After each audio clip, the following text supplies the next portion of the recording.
रवि ने अपने परिवार के जलभैंस गंगा को हरे भरे खेतों में आलसी से घास चरते हुए देखा।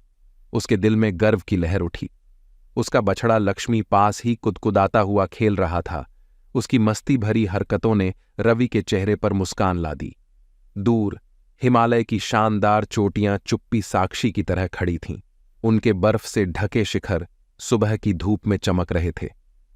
रवि इस धरती से गहरा लगाव महसूस कर रहा था, एक बंधन जो उसके पूर्वजों की पीढ़ियों द्वारा गढ़ा गया था, जिन्होंने इन उपजाऊ मिट्टियों को जोता और उन जानवरों की देखभाल की थी जिन्होंने उन्हें पाला पोसा था।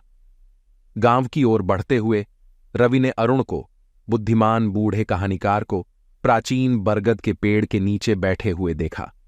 अरुण की आंखें मस्ती से चमक रही थीं जब वह बहादुर राजकुमारों, चालाक गिद्धों और शक्तिशाली हाथियों की कहानियां सुनाते हुए बच्चों के एक समूह को मंत्रमुग्ध कर रहा था। रवि ने सुनने के लिए कुछ देर रुका। अरुण के जीवंत वर्णनों और साहस, करुणा और सभी जीवित प्राणियों के प्रति सम्मान के सबक से मुग्ध हो गया जो उसकी कहानियों में बुना गया था। उसे अपना बचपन याद आया जब वह इन्हीं कहानियों को सुनकर बड़ा हुआ था और इनका उसके मूल्यों पर गहरा प्रभाव पड़ा था। गांव के चौराहे में रवि अंजलि के मुर्गियों की मधुर कलरव सुन सकता था जब वह उनके लिए दाना बिखेरती थी।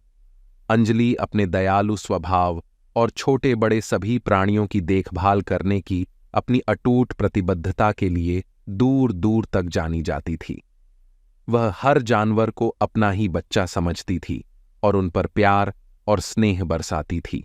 रवि अंजलि के परोपकार और प्राचीन अहिंसा के सिद्धांत को दिल से अपनाने के तरीके की प्रशंसा करने से खुद को नहीं रोक सका, जिसके अनुसार किसी भी जीवित प्राणी के प्रति हिंसा नहीं करनी चाहिए।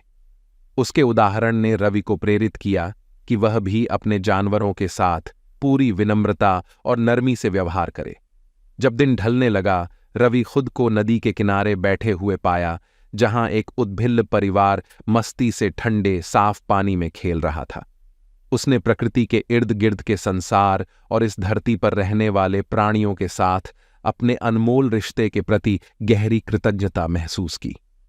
उस पल में रवि ने मौन संकल्प लिया कि वह अपने पूर्वजों की परंपराओं को निभाएगा, अहिंसा के सिद्धांतों का सम्मान करेगा और उन जानवरों की रक्षा और आदर करेगा जो उसके जीवन का अभिन्न अंग रहे हैं, क्योंकि उसे एहसास था कि ऐसा करके वह न केवल इन महान प्राणियों की भलाई सुनिश्चित कर रहा है, बल्कि अपनी संस्कृति की सार और इर्द गिर्द के संसार से अपने संबंध को भी संरक्षित कर रहा है।